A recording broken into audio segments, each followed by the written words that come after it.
Leonidas and his 300 Spartans have become symbols of unwavering heroism, but legends often conceal bitter truths. Why would a unit celebrated throughout the centuries be deliberately sent to certain death? Today, we will delve into historical facts and alternative interpretations to reveal whether the defeat at Thermopylae was an act of betrayal or a strategic necessity. Subscribe to the channel, give us a thumbs up, and let's get started. To understand the logic behind this seemingly insane move, we need to go back to the heart of the Greco-Persian Wars. The Persian Empire of the Achaemenids, stretching from India to the Aegean Sea, was the superpower of its time. Its ruler, King Xerxes, inherited not only the throne from his father Darius, but also an unfinished business, the conquest of the freedom-loving and fragmented Greek city-states. 10 years earlier, in 490 BC, the Persians had already suffered a humiliating defeat at Marathon. Now Xerxes had assembled an army the world had never seen before. This was not just a military campaign, but an act of total domination designed to erase the very idea of Greek independence. The sun beat down mercilessly. Dust kicked up by thousands of sandals hung thick in the air. A river of people moved along the narrow roads of Thessaly, warriors from dozens of peoples under Persian rule. Medes in felt hats, Assyrians in bronze helmets, Ethiopians clad in leopard skins. At the center of this multilingual sea, on a high chariot, sat Xerxes himself, king of kings, convinced of his divine mission. To him, the Greeks were nothing more than stubborn barbarians who deserved to be punished. Greece, on the other hand, was a patchwork quilt of warring city-states. Athens and Sparta, the two main centers of power, were constantly vying for influence. Corinth, Thebes, Argos, each polis pursued its own interests. Faced with a common threat, they had to form a difficult alliance, but mistrust and old grudges remained. When messengers brought news that Xerxes' army had crossed the Hellespont via a grand pontoon bridge, panic ensued in the Greek cities. It became clear that the Persians were not coming to negotiate, but to destroy. The only chance of salvation was to use geography to their advantage. Greek strategists understood that on the open plain, their small number of hoplites would simply be swept away by Persian cavalry and archers. They needed to find a place where the enemy's numerical superiority would be neutralized. That place was the narrow pass of Thermopylae, which translates as warm gates. On one side it was hemmed in by sheer cliffs, on the other by the waters of the Malian Gulf. At its narrowest point, the pass was no more than 15 meters wide. Here, even a small detachment could hold back a huge army, which would be forced to engage in battle in small groups. It was an ideal defensive position, a natural fortress created by nature itself. This is where Leonidas headed. The myth of 300 Spartans single-handedly opposing the Persian hordes has become firmly entrenched in popular culture. It is a beautiful but incomplete image. Leonidas did indeed take 300 select Spartan warriors with him, but they were only the core, the vanguard of the united Greek army. An important detail: according to Spartan law, only those warriors who already had sons capable of continuing the family line were selected for this campaign. This suggests that the Spartans were aware of the deadly risk of the mission from the very beginning. However, they were not alone. The historian Herodotus, our main source of information about those events, lists other participants in the coalition. The Spartans were joined by 700 warriors from Thespiae, 400 from Thebes, whose participation, however, was forced, as Thebes sympathized with the Persians, 1,000 Phocians, and warriors from other regions of central Greece. The total number of troops defending Thermopylae ranged from 5,000 to 7,000 men, according to various estimates. This was still insignificant compared to Xerxes' army, but it was no longer a handful of heroes, but a full-fledged army capable of serious defensive action. So what was their task? Did the Greek command seriously believe that this detachment could stop the Persians forever? Of course not. Leonidas's mission was different, much more pragmatic and cruel. Their goal was not to defeat the enemy, but to delay them, to gain precious time. Every day, every hour that the Persians lingered at Thermopylae gave the rest of Greece a chance. During this time, the Athenian fleet, under the command of Themistocles, could prepare for a decisive naval battle. The main army of the Peloponnesian League would have time to mobilize and strengthen its defenses on the Isthmus of Corinth, the last line of defense before the heart of Greece. In essence, Leonidas' squad was a sacrificial pawn in a big strategic game. It was the same as the work of a modern crisis manager who needs to localize a problem in one department, even at the cost of its complete disbandment, in order to save the entire company. The warriors who followed Leonidas understood this perfectly well. They had no illusions. They were sent to their deaths to give the rest a chance to survive. Thus, their campaign was not so much an act of blind heroism as a cold, calculated military move. They were not just warriors. They were a tool that had to be broken. But before that, it had to fulfill its function.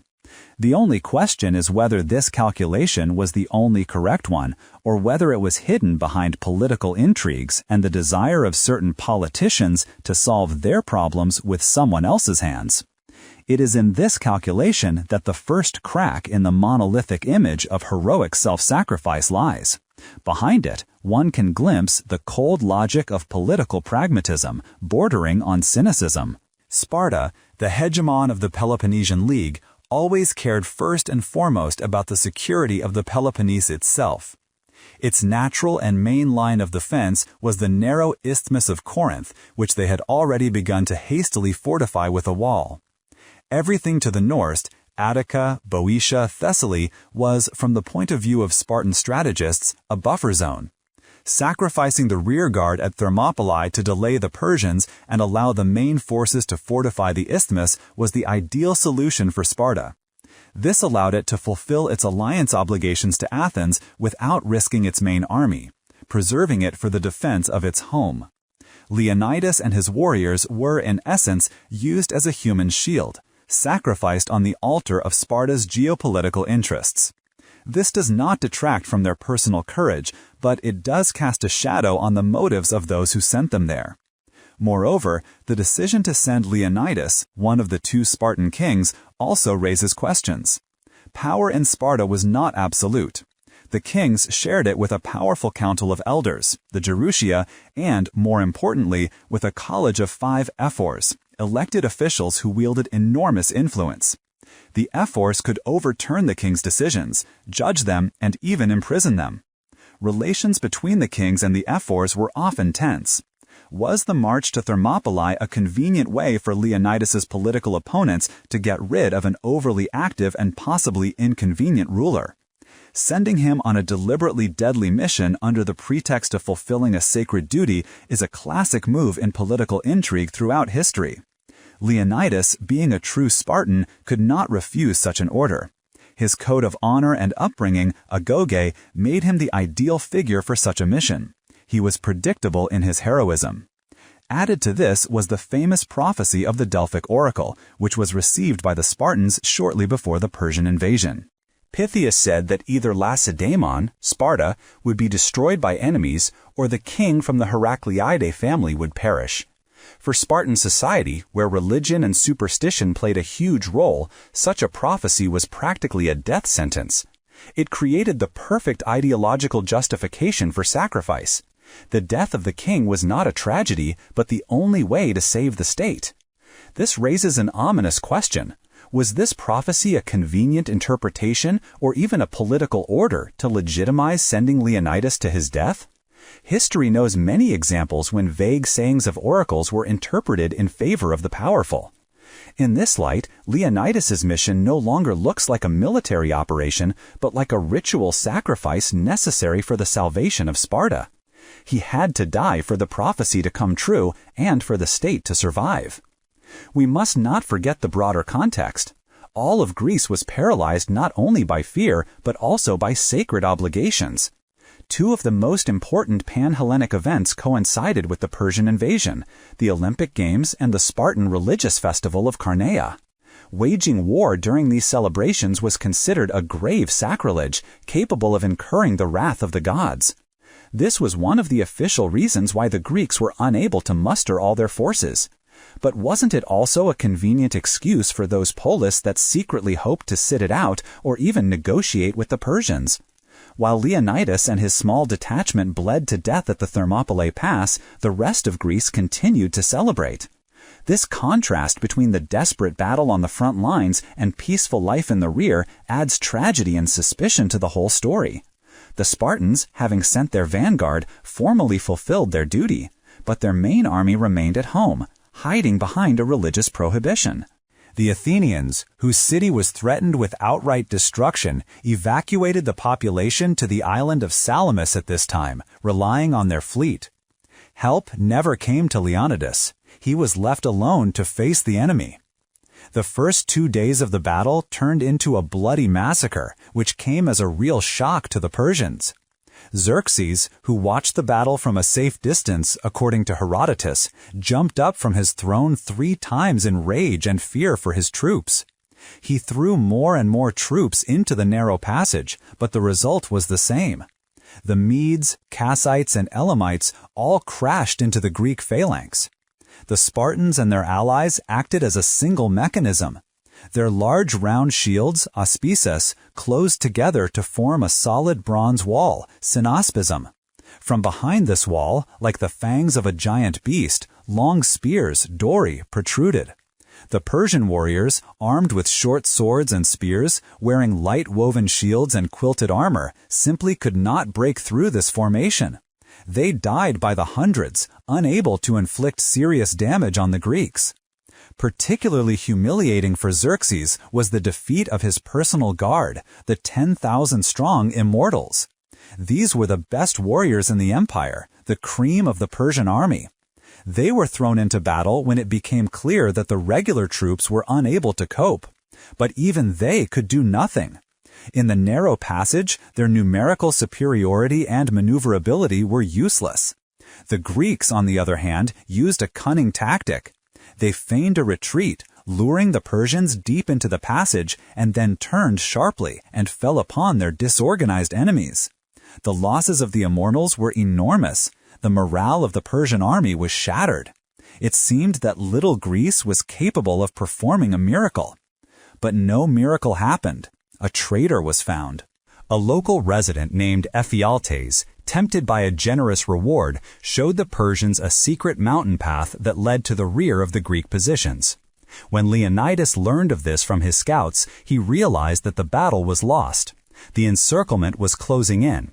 It was at this moment, at dawn on the 3rd day, that a decisive military council was held, which finally determined the fate of the detachment. Leonidas made a decision. He and his 300 Spartans would stay. He ordered the rest of the Greek contingents to retreat, save their lives, and spread the news of what had happened. The motives behind this decision are still a matter of debate. On the one hand, it was an act of supreme self-sacrifice. By staying, the Spartans covered the retreat of their allies, preventing the Persian cavalry from pursuing them in open terrain.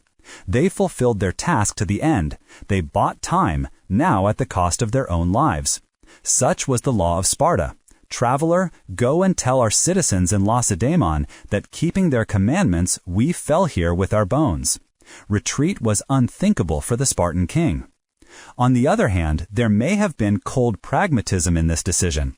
Leonidas understood that a quick retreat of the entire detachment in the face of an enemy advancing from 2 sides was impossible. It would have turned into a panicked flight and ended in complete destruction. Someone had to stay and delay the Persians to give the others a chance. And who could do this better than the Spartans, trained to die but not to retreat? But there was a third, darker aspect to this decision. Leonidas may have felt betrayed. The main forces never arrived. The promised support did not materialize. He and his men were left to fend for themselves. His last battle may have been not only the fulfillment of his duty, but also an act of desperate defiance, both to the Persian king and to his own allies. He showed them what true military valor was, in contrast to their political games and procrastination. However, the Spartans were not alone. 700 warriors from the small Boeotian town of Thespia voluntarily decided to share their fate. This feat is often overshadowed by Spartan glory, but it is no less great. The Thespians did not have such a harsh code as the Spartans. Their city was directly in the path of the Persian army, and they understood that it would be destroyed. Remaining to die, they performed an act of pure patriotism, defending not the law, but the very idea of freedom. Their choice was absolutely free, and therefore even more striking. The fate of the 400 Thebes was quite different. Thebes, as already mentioned, secretly sympathized with the Persians and sought an alliance with them. Leonidas, knowing this, kept them in his detachment from the very beginning, practically as hostages, to prevent betrayal by their native city. When the time came for the final battle, he forced them to stay behind. The Thebans fought half-heartedly, and at the first opportunity, when the outcome of the battle became clear, surrendered to the Persians, branding themselves with shame in the eyes of all Hellas. This detail vividly illustrates the complexity and heterogeneity of the Greek alliance, where heroism coexisted with cowardice and loyalty with betrayal. The final battle was terrible. Surrounded on all sides, the Greeks retreated to a small hill inside the gorge. They fought to the last. When their spears broke, they resorted to using short swords called xiphos. When the swords broke, they fought with their bare hands and teeth. Herodotus writes that the Persians, not daring to engage in hand-to-hand combat with them, simply showered the survivors with a hail of arrows. Thus perished King Leonidas and his last warriors. Xerxes, enraged by the enormous losses and stubbornness of the Greeks, ordered that the body of the Spartan king be found, his head cut off and impaled on a stake, an unheard-of insult according to Persian customs, which prescribed respect for a valiant enemy. This gesture showed how much the Battle of Thermopylae had shaken the confidence of the Persian ruler. Was this sacrifice in vain? From a purely military point of view, no. The 3-day delay provided by Leonidas's detachment proved invaluable. The Greek fleet managed to regroup and engage the Persians at Cape Artemisium. Although the outcome of this battle was uncertain, it allowed the Athenians to complete the evacuation of their city. Athens was burned, but its inhabitants and, most importantly, its fleet were saved. It was this fleet that, a few weeks later, would win a crushing victory at the Battle of Salamis, which would become the turning point of the entire war. The news of the heroic death at Thermopylae spread throughout Greece and had a tremendous psychological effect. It transformed the fear of the invincible Persians into fierce determination. The example set by Leonidas and his warriors united the scattered Greek city-states in a way that no treaty could have done. Their deaths became the seed from which future victory grew. Thus, returning to our original question, we see that there is no clear answer. Was Leonidas a hero? Undoubtedly. His personal courage and loyalty to duty are beyond question. Was he betrayed? Quite possibly. Sparta's political cynicism, the interests of its allies, convenient prophecy, and religious holidays all combined to create a situation in which his squad was doomed before it even took its first step on the road north. He was sent to his death, but not so much by his enemies as by his own people. His feat was the result of a complex intertwining of heroism, strategic calculation, political intrigue, and possibly betrayal. He became a symbol, but behind that symbol lies the tragedy of people used as bargaining chips in the great Game of Thrones. Their story is a constant reminder that behind the loud words of patriotism and self-sacrifice often lie the cold and ruthless decisions of those who remain in the shadows. The true price of victory is always higher than it seems at first glance, and it is paid not only with the blood of heroes, but also with the silence of those who sent them to their certain death. However, the shadow of betrayal falls not only from allies, but also from within Sparta itself, from its marble halls and austere barracks. To see it, one must look more closely at the figure of Leonidas himself. He was not born to rule. In the Spartan system of succession, where the throne passed to the eldest son, Leonidas was only third in line. His older brothers, Cleomenes and Dorius, stood between him and power. Dorius, ambitious and impatient, did not wait for his turn, and went in search of glory and a kingdom in the colonies, where he died. Cleomanius's fate was even more tragic and ominous. He was a brilliant but extremely unstable ruler whose aggressive political adventures often brought Sparta to the brink of war. In the end, he was declared insane, put in stocks, and in a fit of rage, he killed himself by stabbing himself with a knife. Thus, through a series of deaths and tragedies, Leonidas, who had received the harshest agage education standard for all Spartan boys except the heirs to the throne, ascended the throne. He was not the chosen one of fate, but rather the last option, a figure who came to power as a result of a crisis in the dynasty. This circumstance made his position vulnerable. Sparta was always ruled by two kings from two different families, the Agiads, to which Leonidas belonged, and the Eurypontids. The second king at that time was Leotychides II. Relations between the two royal houses were rarely smooth, and Leonidas's predecessor, Cleomenes, had a hand in the expulsion of his co-ruler Demaratus, accusing him of being illegitimate. Leotychides came to power precisely because of these intrigues. Could he and his supporters see Leonidas, a representative of the problematic branch of the Agiads, as a threat, or simply as a figure who could be sacrificed without much regret? Sending one king on a deadly mission while the other remains safe at home is a powerful political move. If Leonidas succeeded, the glory would go to all of Sparta. If he died, a potentially unstable element would be eliminated, paving the way for the other royal house to strengthen its influence. Leonidas's death at Thermopylae, therefore, may have been not only a military necessity, but also a solution to a long-standing internal political problem. Moreover, the very structure of Spartan society made the kings hostages of the system. Their power was far from absolute. 5 ephors, elected annually from among the people, had the authority to control every move the kings made. They could bring legal proceedings against them and even remove them from office. It was the ephors who were the main guardians of Spartan traditions and laws retaught. And it was they who were most likely behind the decision to limit the size of the detachment sent to Thermopylae, citing the sacred prohibition of carne. For the ephors, it was an ideal compromise. They did not violate the will of the gods and demonstrated to their allies that Sparta was participating in the war. The fact that this compromise cost the lives of one of the kings and 300 of the best warriors was an acceptable price to pay for maintaining political stability and divine favor. Leonidas's detachment, his personal guard, which bore the honorary title of hippes, horsemen, although fighting on foot, was not just an army unit, but a symbol of royal power. By sending them, the ephors were saying to the rest of Greece, "Look, we are sacrificing the most valuable thing we have." But behind this beautiful gesture lay cold calculation. The main army, the mainstay of the Spartan state, remained untouched. One should not overlook the broader Greek context, which was far from the idealized picture of brotherhood in the face of the enemy. While Leonidas was preparing for his final battle, many Greek states had already made their choice in favor of Persia.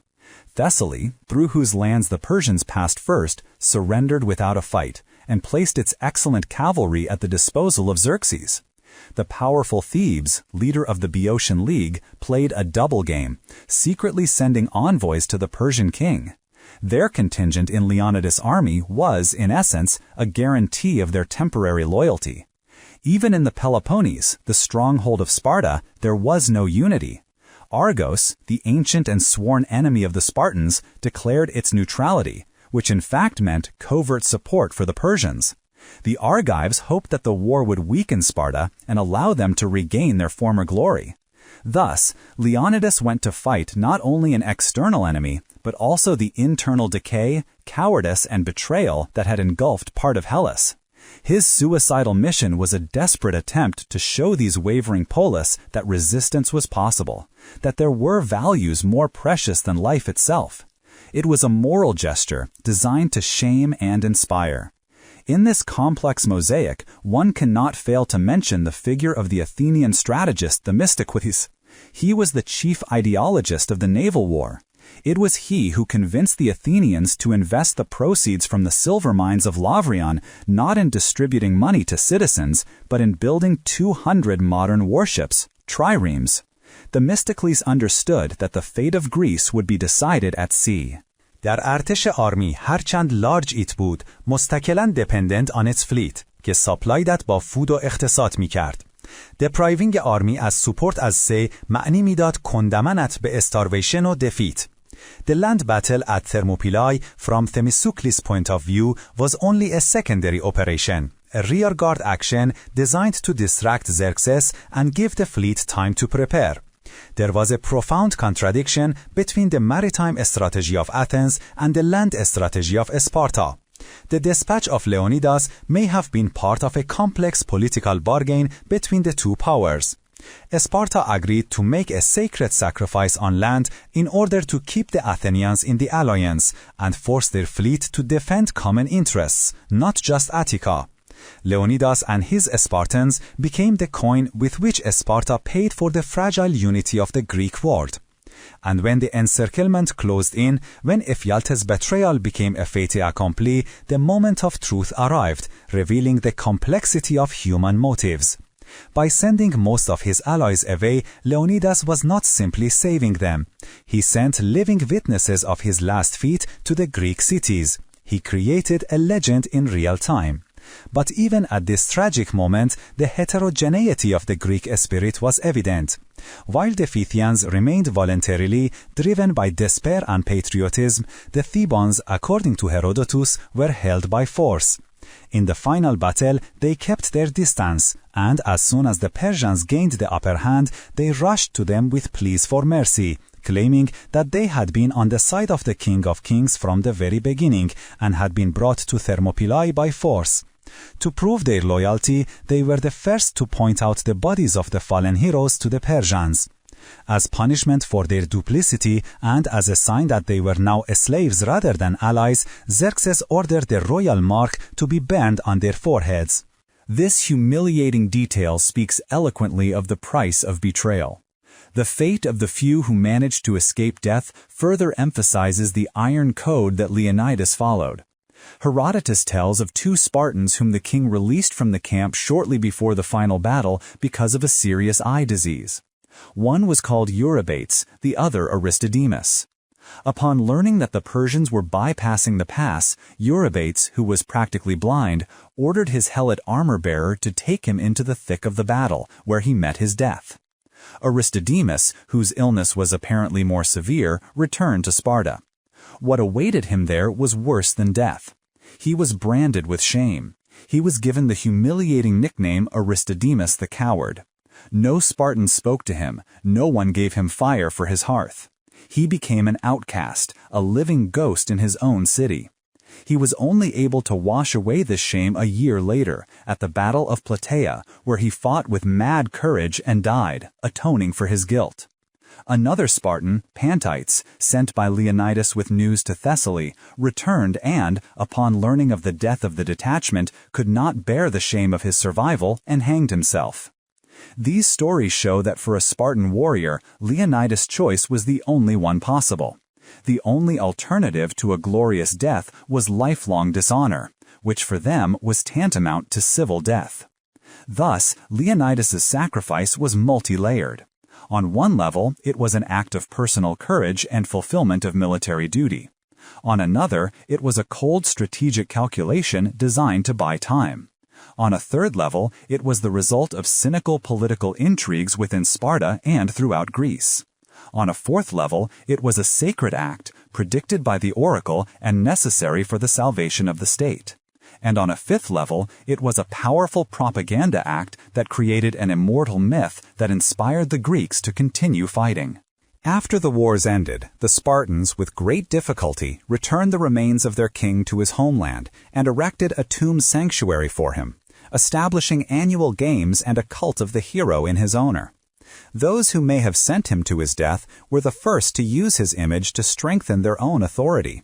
The legend of the 300 Spartans was polished to a shine, and all the inconvenient details were removed. Political intrigues, the forced participation of the Thebans, the voluntary feat of the Pythians, the very doom of the mission, which was clear from the very beginning. History, as is often the case, preferred a beautiful myth to a complex and unattractive truth. Leonidas became what we know him as, the ideal hero. But perhaps his true tragedy was not that he died, but that his death was predetermined not so much by the strength of the enemy as by the will of those he considered his own. It is worth taking a look at the private chambers of the Spartan king on that last day before the campaign. There were no tears or pathetic farewells. His wife, Gorgo, daughter of King Cleomenes himself, was a woman known throughout Hellas for her sharp mind and iron will. It was she who uttered the famous phrase that became the quintessence of the Spartan spirit. When a distinguished guest from Attica asked her in surprise why Spartan women were the only ones who could command their men, Gorgo replied, "Because we are the only ones who give birth to men." According to Plutarch, before Leonidas left, she asked him what advice he would give her. His answer was simple, devoid of any sentimentality, and extremely practical. Marry a good man and bear good children. This short dialogue encapsulates the essence of their world. He did not say to her, "Wait for me," or "I will return." Both understood that this was a one-way ticket. His task was to die for Sparta. Hers was to continue the family line, providing the state with new warriors. This personal, almost intimate moment reveals the full depth of the predestination of his mission. He went to his death not only on the orders of the ephors or because of a prophecy, but also because his entire life, his entire upbringing had prepared him for this very thing, a glorious death as the highest point of self-realization. Meanwhile, the Achilles' heel of the Persian army was becoming increasingly apparent to astute Greek strategists such as Themistocles. This weakness was not in their weapons or fighting spirit, but in their stomachs. The logistics of supplying such a colossal horde was an almost impossible task in the ancient world. Hundreds of thousands of people and tens of thousands of animals required tons of food and enormous amounts of water every day. Herodotus writes with undisguised amazement that small rivers dried up when the Persian army approached them. This colossus with feet of clay could only move along the coast, in close conjunction with its fleet, which carried the main supply of provisions. Any failure in this system, any storm or defeat at sea, threatened the army with starvation. Therefore, the delaying strategy implemented by Leonidas had a second, equally important purpose. Every day the Persians spent at Thermopylae was not just a lost day of advance. It was a day when thousands of mouths ate up the supplies intended for the march into Greece. It was a war of attrition, an asymmetrical response of the weak to the strong. The Greeks could not defeat the Persians in a head-on collision, but they could force their army to devour itself. Leonidas's sacrifice was the stone that was supposed to slow down the Persian machine so that its internal mechanisms would begin to fail. We must not forget that the Delphic oracle, which predicted the death of the Spartan king, played a much more complex and ambiguous game. Its predictions to other Greek city-states were full of pessimism and often directly advised them to submit to the Persians. To the Argives, for example, the Pythia told them to keep their heads and not to interfere in the war, which they gladly did. The oracle predicted a terrible fate for the Athenians, with salvation only behind wooden walls, which Themistocles managed with great difficulty to interpret as a call to rely on the fleet rather than the city walls. In essence, Delphi, the main religious center of Hellas, sowed panic and defeatism. Why was such a heroic exception made for Sparta? Perhaps the priests of Apollo, being astute politicians, understood that only Sparta, with its unique militaristic structure, was capable of organized resistance. The prediction of the king's death was not so much a prophecy as a call to action, a psychological programming for sacrifice.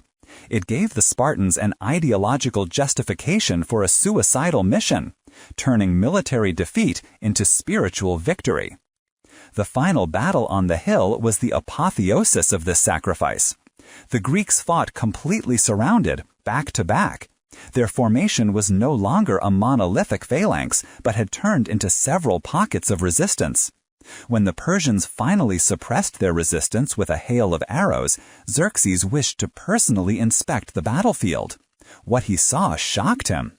A small piece of land was literally littered with the bodies of his best warriors, including his two brothers, Abracomus and Hyperanthus.